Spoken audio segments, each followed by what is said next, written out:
the longest, loudest scream, howl, like just terrible. And I thought it was over for me. I thought this thing was going to come across the creek and just pull me out of the tree. We're here today with Daryl Denton, who is a first-hand eyesight experiencer with Bigfoot in the woods. And I'll let him kind of briefly talk to you about his experience, his very first experience, which was kind of traumatic for him. Daryl, welcome to the show and give us kind of an overview of that first experience. Well, first of all, Linda, thanks for having me again. I'm always honored to be on your show. Thanks so much of you, and I appreciate your show. So, my first encounter happened on November the 6th, 1992, to a local area that my grandfather lived. Most of his life.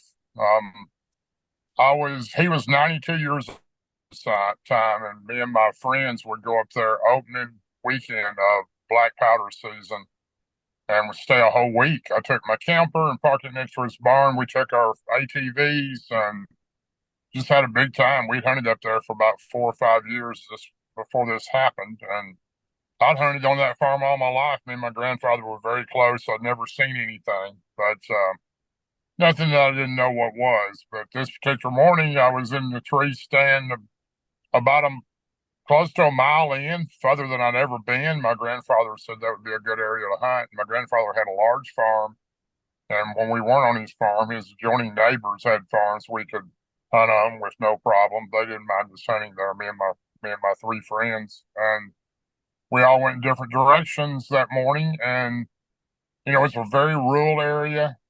Like I said, I'd never been that far back in the woods before. I'd camped there since I was a little boy and hunted there since I was a young child. So this particular morning, I was in a tree stand deep in, and about 8 o'clock in the morning, these three deer came out first and crossed the creek, went up on a game trail, and they were eating acorns. And this huge creature stepped out of this cane thicket to the left of me, and I'm up in a tree stand about 28 feet up, 25, 28 feet is where I normally got. And this thing came out and jumped the creek.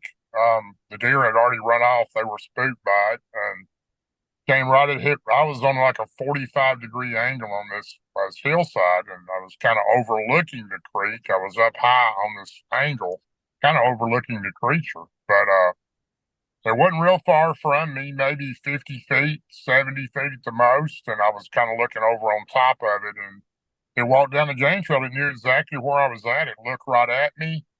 It stared at me like it was really mad at me. And it was mad. It let out a growl, a deep, low, guttural growl, like I've never heard before since then. And then it went over to a limb short distance away where I'd hung what's called a drag rag in the tree, where you put it on your boot. When you go into the woods, it kind of covers your scent, and it also attracts buck deer because it's a doe and estrus scent. And walked over to that tree limb and ripped it out of the tree and threw it on the ground and walked right back, and it was staring right at me. And I was just terrified. I didn't know what to do. I'd never seen anything like that. I didn't believe anything like that even existed. But then it made eye contact at me again, gritted its teeth, showed me its teeth. Then it let out a scream like I've never heard again. Ron Moore is my very close friend, my research partner, and the Sierra Sounds had nothing like what I'm talking about on it. It was the longest, loudest scream, howl, like just terrible. It echoed down this hollow. And I thought it was over for me. I thought this thing was going to come across the creek and just pull me out of the tree. But I just sat there. I had one shot with a 50 caliber black powder rifle, and I didn't think one shot would take this big creature down, but it was looking at me, so I was afraid to fire on it. I could barely breathe. I was trying to catch my breath because I didn't know what was going to happen. And for some strange reason, it turned and walked away and went straight ahead. It stopped and looked back at me one time as it walked. I watched it walk through the woods and disappear into the hardwoods. And I didn't wait to climb down my tree stand. I had a tree climbing stand that I'd put up there the day before. I jumped out of the top of the stand and hit the leaves and slid all the way down into the creek. And the creek was pretty deep. There used to be an old grist mill there years and years before. And but I was probably up to my waist and jumped up out of the creek and took off running and run as fast as I could back over those hills. And I looked back every so often as I was running, and I seen it on top of the first hill I'd crossed, and it was looking at me like it was following me. And I'm not sure that it was the same creature. It may have been another one, but it looked like the same one. And I just kept running and got back to my grandfather's house and told him what had happened. And he knew exactly what they were. And I knew my granddad had never told me about these creatures. And he said, "What'd you see, boy?" And I was just completely out of breath, couldn't talk to him. And he said, "You look like you seen a ghost." And he was sitting in his rocking chair in front of the kitchen there into the living room area. As I sat down and I couldn't get my breath, and I was just looking out the window. I'd run and look out the back door and think this thing was still coming. And finally, I got my breath, and I was sitting down in the corner on the floor behind the stove, the wood stove. And my granddad said, "Boy, what's wrong with you?" And he always called me boy. He never called me by my name. We were very close, but he always addressed me as boy. And I said, "I seen a monster in the woods." He said, "A monster? Well, there ain't no monsters in the woods." And I said, "Well, what I seen was a monster." And I told him what it looked like, and he asked me details on it. He said, "Oh, you seen a wood booger?" And I was shocked because my granddad, I practically lived with him every summer, and I worked in the fields with him and stayed with him till I was ready for school. From the time I was a baby till I was him and my grandmother till I was 5 or 6 years old. And he never mentioned anything like that to me in that area. And I said, "Why didn't you tell me about these things?" He said, "Well, I never thought about it as far in as you were. You were probably in its area. They're very territorial, and you're probably kind of upset his hunt. It was probably after the same deer you were after." And I didn't think about it, or I would have told you not to go back in there. But he said, "I've seen 4 of them in my lifetime, and heard more than that, and they've never bothered me. I'll be working in the field, and they'll be watching me work over the fence." And it's kind of shocking that my granddad, as close as I was to him, had never mentioned anything like what he called a wood booger. So, but I spent a little time after that. There weren't any cell phones. Well, there were cell phones just had started then, and I think I had one, but it was one of those big old long tall ones. Didn't have a camera or anything on it. I didn't have it with me that morning, but it was that time when you didn't have the YouTube groups or good podcasts or good shows like Linda has here or radio shows that I've done many of. There was nobody to talk to about this type of stuff, and there wasn't anything to look it up on. You had to go. I went to the library and tried to find what I'd seen. My granddad had called it a wood booger, and actually, after 2 or 3 libraries, I found a book that had the 10 different type of Bigfoot, and now I believe there may be that many or more different types. But I found the number 2 picture. They called it a wood booger. That was these creatures were prominent in the south of Tennessee, Alabama, Georgia, Mississippi, Kentucky. It said those states had this type creature in it called the wood booger. So I learned a lot that day. It was life changing, and I didn't hunt for. I didn't hunt at all for. Well, I didn't. Let me rephrase that. I did hunt out of my truck in the field or the barn or the field there next to the barn in different locations at my place too, where I live. My grandfather lived about 90 miles from where I lived at that time, and but I didn't go in the woods um, for a long time. Till 1999 was the next time I went in the woods. So, and it wasn't in the woods for hunting; it was in the woods for fishing. So, on the Cumberland River, or Tennessee River in Tennessee, that I fished on regularly in a real remote area, but. It was life changing. It took me a long time to get over it. I had nightmares and everything else for, 4, 5, 6, 7 months, and even longer than that. At certain times, I would have them again. But I don't scare easy. I don't know of anything that ever quite frightened me like that creature did. Do you think it was because you didn't know they even existed, first of all? And then, second of all, it was demonstrating some angry types of behavior, and you didn't know what this thing was going to do to you.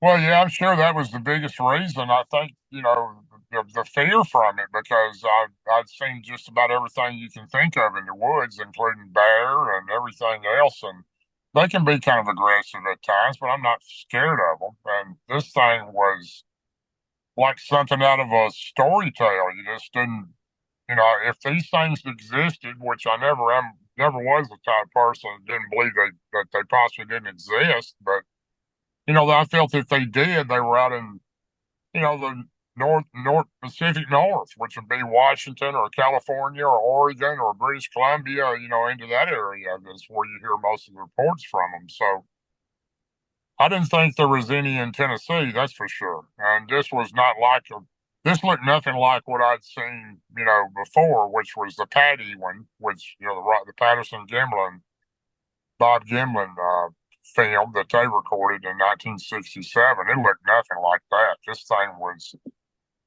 just the meanest, ugliest looking thing that I've ever seen. And, I've had quite a few experiences, since then, with these creatures and Dogman also, but I've never seen anything like that again. I've never seen what my grandfather called a woodbooker. Hi, I'm Linda Eastburn of Linda Eastburn YouTube channel, and I have a new book out called Threshold to Encounters. It's about 40 years of research and experience with all of these wild cryptids that many of you I know have encountered yourself. You can find it on Amazon.com. So, how do the wood boogers, as he called them, differ from maybe more of a traditional looking Bigfoot as we see, anyway, drawings of and such? Well, I mean, like I said, when I looked that up, and that was the only one that I'd really kind of went over this with my grandfather numerous times, and I went up there hunting the next year with my friends. We hunted up there every year for a week, but I didn't hunt. I stayed at the house with my grandfather, and they hunted. And I just told them I wouldn't, just didn't care about hunting. But I'd mentioned to them what I'd seen. They couldn't believe what I'd said, so they just made a comment to me after I'd had my experience. You sure you didn't have too much to drink last night? And I said I didn't drink anything, and kind of left it at that. But these wood boogers look different than I believe in my time. I believe I've seen 3 to 4 different type of these creatures since 1992. Now, the ones I was friends with on the river from 99 till probably a late 2003, almost 4 years with those creatures, they were nothing. They looked nothing like this one. They look more like the Patterson Gimlin type, which is so called in a book as type 3 or type 4. It's just a different looking features they have, their face and their head and their body. But the wood booger looked more like I would probably say it looked like the face was dark black leather. It had a real miscontortion right side of its mouth. I don't know if that was a birth defect or just the way it was naturally made. I'm not sure, but it would look very, very weird looking. And the teeth were normal like a human's. They were square. They didn't have any fangs or anything like that. The hair was all over its body. It was right about the bottom of its nose, under the cheek. The hair started, and it was on the forehead, right at the top of the forehead. From there on, it was pretty much covered. It was solid black. The head looks completely different on these creatures than what I call the Patterson Gimlin type, which I believe to be a type 3 or a type 4, basing this on the pictures I've seen. It's just different looking. It was very much more aggressive, meaner looking type creature. It looked very angry. And, the ones that I had run into on the river in 99, they were never aggressive and they were never angry. They were very cautious and elusive. And it took a while to build some trust with those creatures, but quite a while. But this thing was just ready to attack at the minute, and after like all the years that's went by now, I wonder, if this thing wanted to kill me, it could have. It didn't. It didn't attack me. I think it just wanted to scare me out of its area, and it done a good job doing that. So, I haven't ever been back to that spot since, and my grandfather's passed now, and that property no longer belongs to him. The family sold that farm, but as far as I know, that creature could still be there, or one where its family can still be there. I'm not even sure my tree stand's still there, or any of my gear that I left. But I think there's just a difference in those creatures. I think there's probably many different types. When you see a book, it has 10 different types. I don't know how many different types there are, just going by the book. I believe I've seen three different types: the wood booger and the one on the river, which was a type 3, type 4. And then I've seen another one that was similar to those, but wasn't quite as didn't have quite as much hair on its face or its head. So And where did you see it? Where did you see the one that didn't have as much hair on its face? I've seen that one in the Blue Ridge Mountains of Virginia um, in 2000, and I believe that was 2001 when I was in the Blue Ridge Mountains of Virginia. Do you think the region in which that they live makes a difference, perhaps in the way they look? I don't know if it's a territorial thing like you're mentioning. I'm kind of believe that it could be. When I read that article about the wood booger, it said mostly in 4 or 5 states, and they were only in the southern area of the United States. So I would say that that's probably a pretty good possibility that that's the way it works with them. There may be several different kinds in different areas. I wish I had the correct answer for that, but Yeah.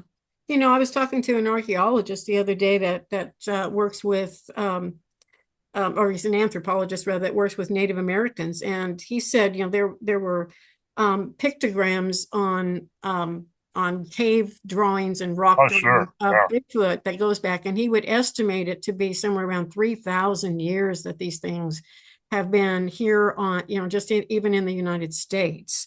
So, they've been around a while and they've had time maybe, to migrate to other areas and be all over the land. And of course, Native Americans have been talking about them for forever. So their legends has a lot about them. So I sure. think it would be natural, that you'd have different types of Bigfoot in different places.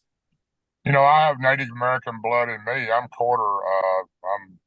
I think my grandmother on my dad's side she was full-blooded Lakota Sioux, and my grandfather had some Cherokee and Irish in him. So, but my grandmother taught me a lot, even the language I could speak when I was younger. So, but I do think that we call the people, when I say we, my grandmother's people, which are my ancestors through her, they call that creature the Chayutanka.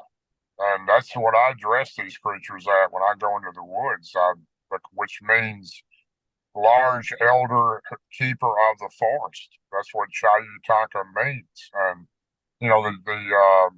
the most of the tribes had great respect for these creatures and thought they were keepers of the land. And I know the tribe that I'm part of, and even the Cherokee tribe had their tribes had great respect for these creatures. So some of the tribes had a lot of problems with them. I understand out west in different areas where they would steal women and children at night. So uh, my grandmother never mentioned that about the area that I lived in. She was from the Dakotas, but lived in Tennessee when she met my granddad. Met her years and years in about the early 1900s. So Yeah, I and do. everybody, it's funny that we lost touch with the fact that these are out there and they're living in the forest, they're living in the woods. Someone said the other day there are probably three Bigfoot for every 20 square miles of dense woods in the United States. So that's quite a few of them, you know. Um, That's pretty funny because I've been very, very honored and blessed to be speak at many conferences the last years, and I did 12 conferences, I believe, this year. And I was at a conference speaking, and there was a famous doctor that we all know, and I won't get into detail that I don't like criticizing anybody. He and I don't agree anything at all of what he thinks. But anyway, that's his priority. I don't have an issue with it. That's his right to feel and believe that way. But he made a statement at a conference that I was at that there was probably 4,000 of these creatures in the United States. And I literally just about started laughing. I think maybe there might be 4,000 of them in Middle Tennessee, but, it's amazing. I definitely believe since my first encounter, there's a lot more of these creatures now than there was then, or maybe I just feel that way because, their numbers are definitely growing. Um, and they're so elusive and they have such special abilities that people don't understand. My three research partners, Martin Groves, which I've been best friends with for 43 years, Martin Nunley, which has been my research partner the last 3 or 4 years with Martin, and then Ron Moorhead joined us about a year and a half ago, and he researched us four researched together. And when I talk to those guys and the things they know, and of course Ron is just a book of knowledge in himself and what he believes in, the higher energy levels. If you've ever read a book that you want to understand what their abilities are, their energies vibrate so much higher than ours, which I believe is what gives them the way of what I call cloaking or going interdimensional. And I think that's a lot of the reasons you don't see them as much as you do because they have that ability. I haven't personally seen one do that in front of me, but I know they can and I know it's possible because I've got very credible friends that have witnessed it. Um, that's the reason that I think we don't see a lot of them because they are in that state. I don't know that all of them have that ability. I wish I had the answers to it. I'm not an expert at anything, but I can only talk about what I know from my own experiences. But I think the abilities they have, I know they can drain power from you. I know that for a fact. I got zapped by one in 2000 with Billy Howell and a spot that Charlie Raymond of Kentucky PFRO was at in Cheatham County, Tennessee. And um, my watch stopped at 12:38, I believe. My phone went dead. My cell phone, our flashlights, everything we had, our FLIR, and I was sick for 2 or 3 hours from that. And it's pretty amazing how they have that type of power to do that to you. And it was a Bigfoot creature. I've been zapped, what I believe, 2 times by a type of Bigfoot creature, and one time by a dogman creature that I was with Martin Rose that night in 2022 when that happened. But I truly believe that it's not infrasound. I believe, we all believe, we discussed this many times out together, me and my team, and Joe and Jesse of Hellbent Holler, who are very close friends of mine. We believe it's radioactivity that they're zapping you with because they've actually have a Geiger counter that they've found radioactivity in the footprints that these creatures make. So I don't know what type of ability that they would have to have some type of way to use radioactivity on you to zap you or whatever.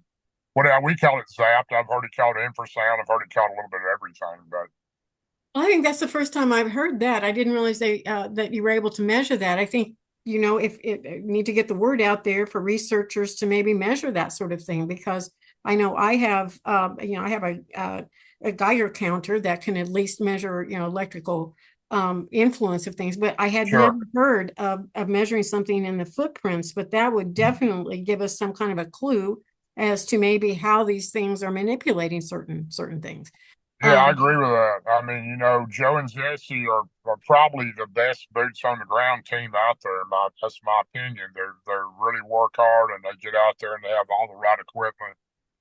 And they have found radioactivity in several footprints and tracks they found in the woods. So I'm not sure that it's only Bigfoot. It may be Dogman too, but they found when you find radioactivity in a footprint, then I don't know how that rates on how much percentage wise per body weight or whatever it would be, but it's pretty impressive to find activity in a footprint.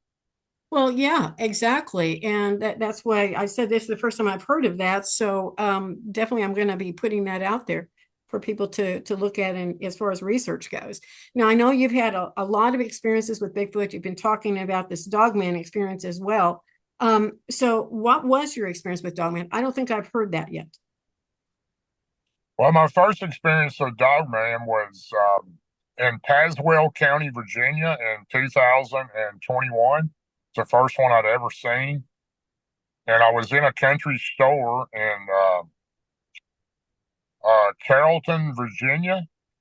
Um, I would go there in the morning. My kids were living there then, and I stayed there quite a bit because I had a place there not too far from them, and I would go see my daughter there and stay for quite a while. And I would go to this little country store in the morning and just have coffee. And there were a lot of old farmers that hung out there, and I would just sit down and talk to them and kind of get in and kind of enjoyed it there with those guys. And they were super nice. They were farmers also, very nice guys. And I was sitting there one morning, and this man and his son came in, and they were at the counter, and the gentleman who owned this little country store is an Indian, and he doesn't understand some things that people mention in English, and he has a little difficulty communicating with them sometimes. And I was sitting not far from the counter when this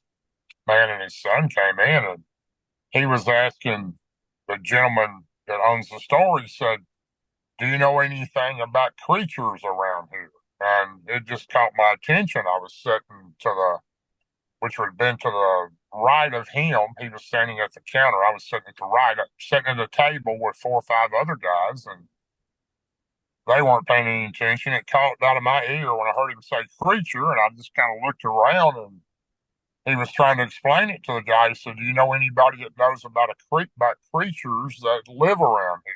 And I got up, went over and spoke to the guy. I said, "What kind of creature are you talking about?" He said, we've got something that's been out killing my aunt. He was living with his great aunt.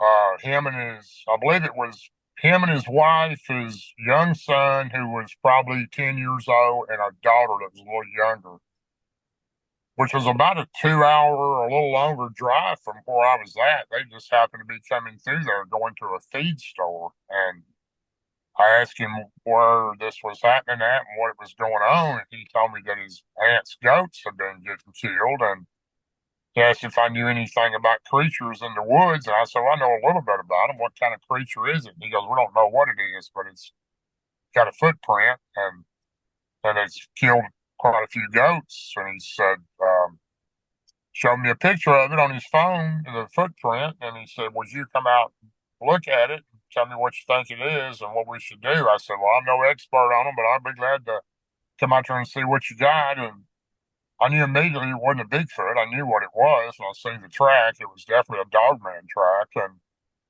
I followed him good ways, and it was such a good distance that I had to tell him, pull over. And I said, "I'll give me your address and I'll come out tomorrow. I got things I have to do today."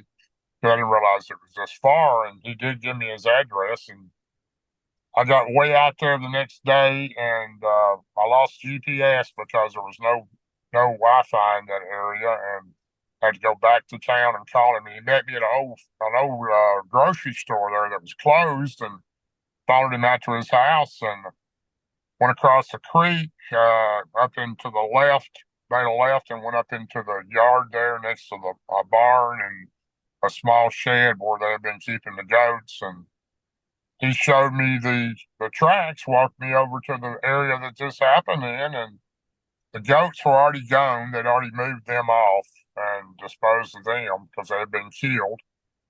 And showed me the tracks, and it was real muddy in that area where all these goats had been. And I could see the tracks. they were definitely a canine track, and it looked like what I'd seen plenty of times around the LBL in between the lakes area with Martin Groves and Martin Nunley, and looked like the same type of track I'd seen there, which was what we thought was the Dogman track, and they are Dogman tracks. And I looked around and he asked me what they were, and he said, I told him, I said, well, I don't, you probably wouldn't believe me if I told you. And he said, well, what are they? And I said, well, I believe they're a Dogman track, and he didn't know what I was talking about. He'd never heard of a Dogman, and he said, well, you think you could kind of look around and see if you can find where they're coming in at? And he said, if you go back the way you came in, you make a right, so the left, you pull up on a hill. There's a gate up there. Pull up on that hill overlook, and you can watch the field to the right of the house here, which is about a 200 acre, probably 150 acre wide, about 200 not acres, I'm sorry, about 150 to 200 yards wide and about 200 yards long. And it was fenced in. That's where they kept the goats. And he said those creatures come out of the woods in the evening and come down and attack the goats. And anyway, I went up there and I stayed up there for, I was on and off up there for about 3 weeks, just about every day, because I knew he had one of those creatures there. And I'd just about given up. It was a Friday afternoon. I just was about to tell him I wasn't going to be able to come out there anymore because I really wanted to see one of these creatures. Plus, on top of the fact, find out if it was for sure a dog man like he thought he had and like I believed it was. And this particular afternoon, I in the corner of the top left hand corner of this field where the fence was all fenced in, this field was the wood line. I seen a creature in the wood line, far left, and I seen it. It came to the fence. It looked around 2 or 3 different ways, looked my way, to the left, right, behind it, then it stepped across the fence. And I thought, like, I had binoculars and I was trying to think, what is that? And about that time, it took off running. But when it ran across this field had some sage grass in it. So it would go in between the sage grass and I couldn't see it. Then it would break out in the open and I could see it. Then it would go in the sage grass again and then come out into the open. So I was catching 2 or 3 really good shots of what it looked like. And when this thing ran, it didn't run like a dog. It galloped like a horse. And it wasn't massive. Judging by what it did at the end, it was probably about 6 foot tall. But it ran across the field. It ran all the way down from the left hand corner down and closer to the right hand corner, where I was up on this hill overlooking it. And I had binoculars. I didn't need binoculars by the time it got there. I could see it well. And when it got to the edge of the fence, it stopped. It stood up on 2 legs and it just looked my direction, didn't look at me, didn't see me, and just had hot legs. It took its legs and stepped right over the fence. And it looked just identical to a large black German Shepherd, maybe 3 times that size. The head was huge, but it looked like a German Shepherd head, black, and the body was all black. Couldn't see the feet real good because they were down in the grass and the sage, but I did see him when he put one across the fence. But first time I'd ever seen one of those creatures. Of course, I'd heard Martin Groves talking about it. He and I were really close friends for so long, and he had his first encounter in '93. I had my first Bigfoot encounter in '92. About 4 months later, he had his, and he and I were about the only 2 people that I could talk to him. He could talk to me because you couldn't tell anybody. I was an elected official in Tennessee at that time, and Martin was a sheriff's department deputy, chief deputy, and he couldn't talk to anybody about it. They all thought we were crazy. But anyway, this creature, first time I'd ever seen one, and I was really shocked. I went back the next day with my rifle, a backpack. I crossed the fence and I went over into the area where this creature went to by myself. Followed it a good ways down a game trail, and I could see tracks. It was muddy and damp around that area. And then it made a left and went up under a bluff, a huge, like, mountain with a bluff overhanging. It was looked like it was dug out up under that, where it had been crawling up under it, and tracks on the outside of it also. And a lot of bones on the outside on the way there where animals had been killed, mostly deer bones, maybe some smaller game.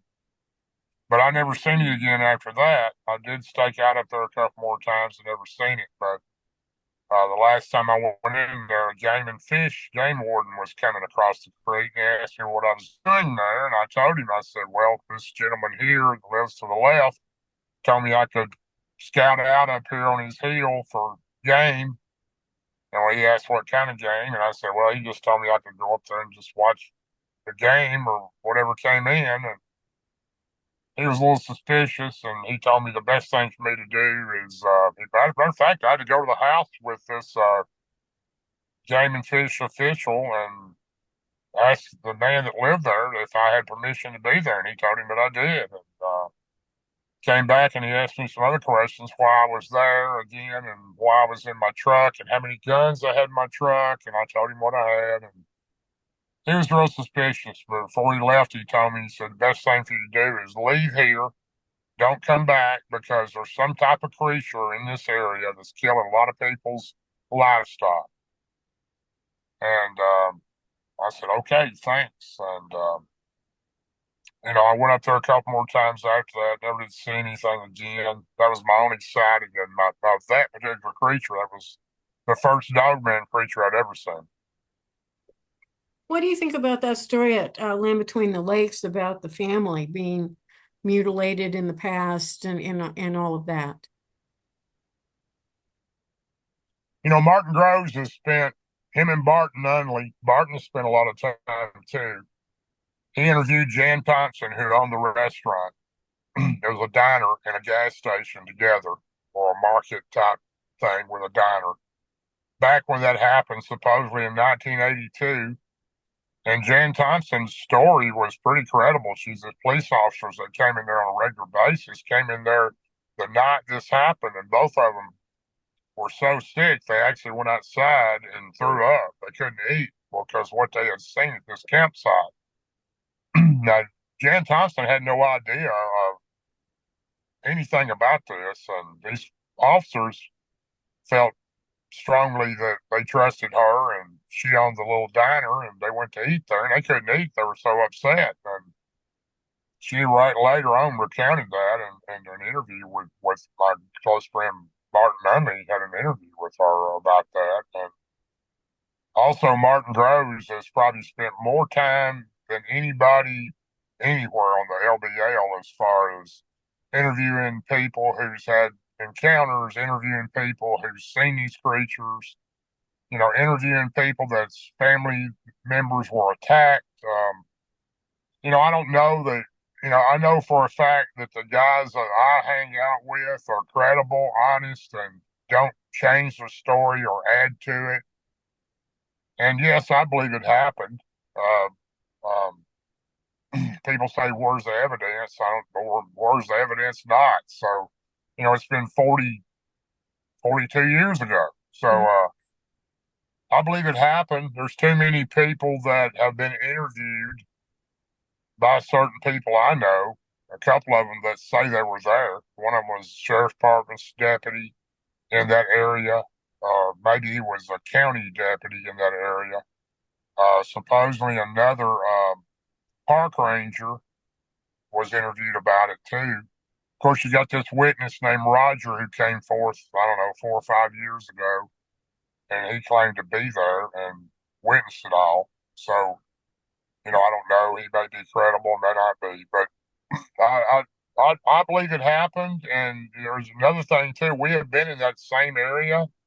We pretty much pinpointed. I know Joe and Jesse of Hellbent Holler have been there. Martin Only, myself, Martin Groves have been there numerous times. We camped in that spot. It's kind of funny why you take almost a really nice campground area, and supposedly this happened in '82, and it's strange to me why you take a nice campground area that had quite a few hookups and a lot of camping people camping there regularly, had bathrooms, bathhouse, everything else, and all of a sudden you tear the whole campground down. So, why do you go in and destroy the entire campground for no reason at all? And, why is there areas of the LBL that's blocked off and they say they've closed the area? You can't go in there. I mean, there's a lot of stuff going on there, and I'm not going to speculate, and mention anything I don't know 100% sure, and I'm just not that kind of person. If I know something, I'll say it, but I feel like we have enough credible evidence that what we believe happened and didn't happen that is pretty reliable. Martin spent hours upon hours and hours of interviewing people and different people who, to this day, have been these creatures have tried to attack them or has attacked them. And it's not something he does for just the fun of it. Our main cause for researching that area is to let people know, hey, when mom and pa come in here and bring their grandkids and camp out in the middle of nowhere in the LBL, it's not very safe to do that. You're better off to stay in the campground areas, especially on the southern end. There's not as many attacks down there as there has been over the years on the northern end. So, we kind of try to let people know what's going on because, it's not a national park anymore. It's a national forestry services are running that land between the lakes now. So there's a lot of things you can and can't do there, and it's pretty strict. But I would never suggest anybody go into the LBL on the northern end, especially, and take their family and camp out in a tent, not knowing where they're at and what could be in that area. Because I 100% know these creatures exist there, and I know they're not like anything that I've ever seen in my whole life. I've seen two dogmen there, and I've never seen anything like what Martin and Groves and I seen in October of 22. But I'm in the whole second half of his book, Beast Between the Rivers, on what we see. And I've never seen anything like that. I didn't even know that that was possible. But the strangest creature I've ever seen, and it could have killed me. I was 5 to 7 foot from it. My window was down on the passenger side of Martin's truck, and it was just staring right at me, right next to the culvert of the dirt road. And this thing went into it, just was unbelievable. When it came into like a blue looking mist to a full creature, had hair like a line, a mane like a line, and each tip of the fur on this thing was lit up.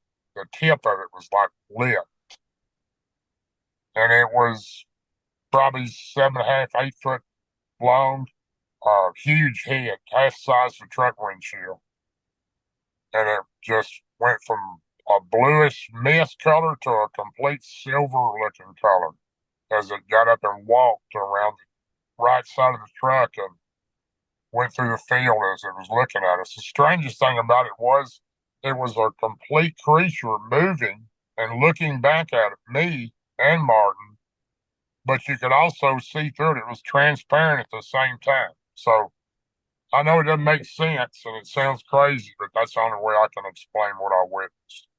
So So the other creatures you've seen, the Bigfoot creatures and other dogmen that you saw, did they have that same kind of elusiveness, or were they more like concretely solid physical when you first saw them? the first one I seen in Tazewell County, Virginia, was more of a flesh and blood creature for sure.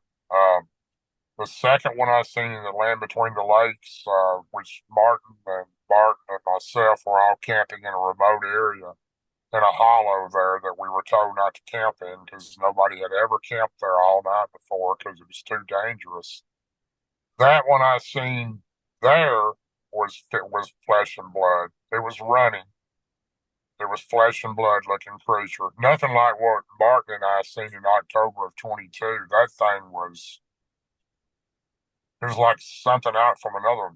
I don't even know how to explain it. It went from like from an interdimensional creature into a real creature, but at the same time, it was real, but it was also transparent. I don't know. It sounds crazy, I know, but that's the only way I can explain it.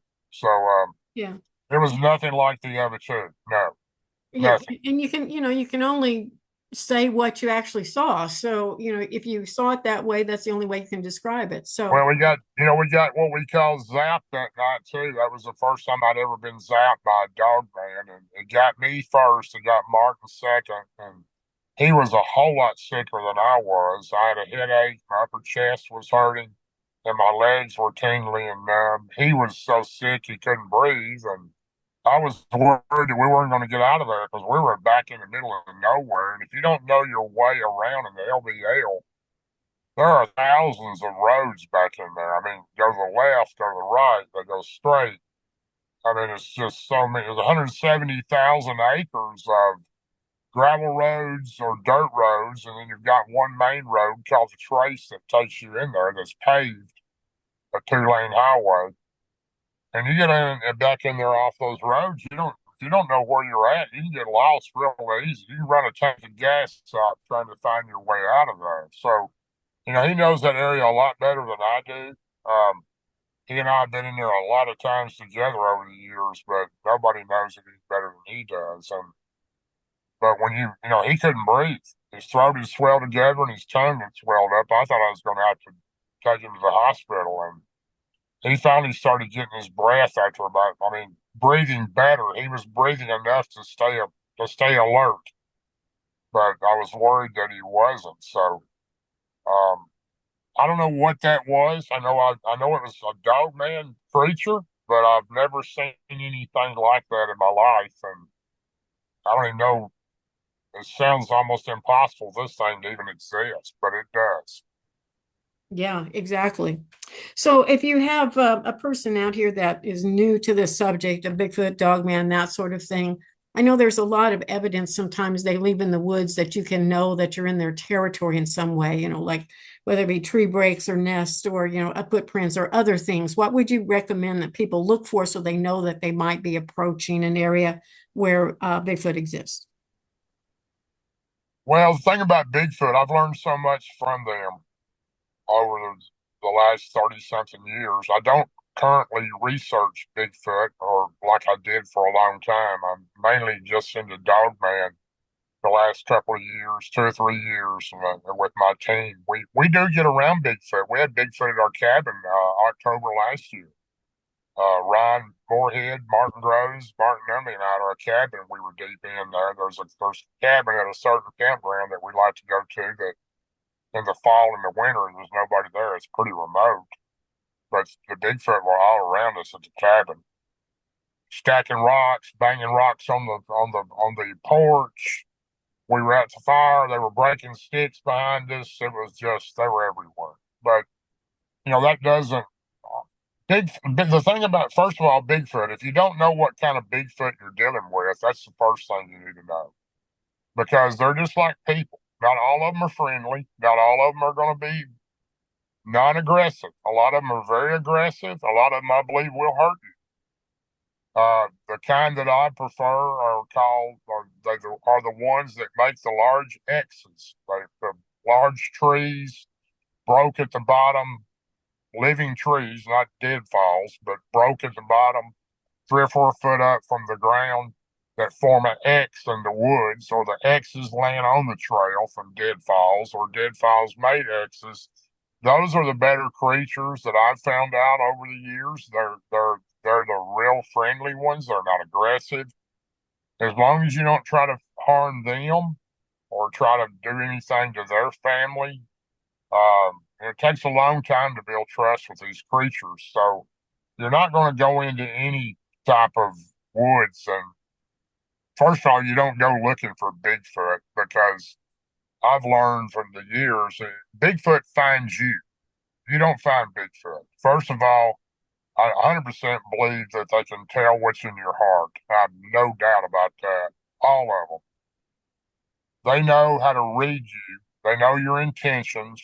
If you're in there with a gun or you're in there with a camera, your chances are slim that you won't see one. Slim enough if you go in there with neither one of them that you'll see one because they always have watchers. And when I say watchers, usually juveniles that belly crawl or hide behind a tree or a log, and they're watching everything you do and they're alerting their family. They're the best mimickers in the world of owls, crows, and coyotes. And then they've got their own stuff with, I don't personally think they bang on trees with a stick. I think that noise you hear that sounds like that is what they do with their mouth. They make that loud click that sounds like you're hitting a tree with it.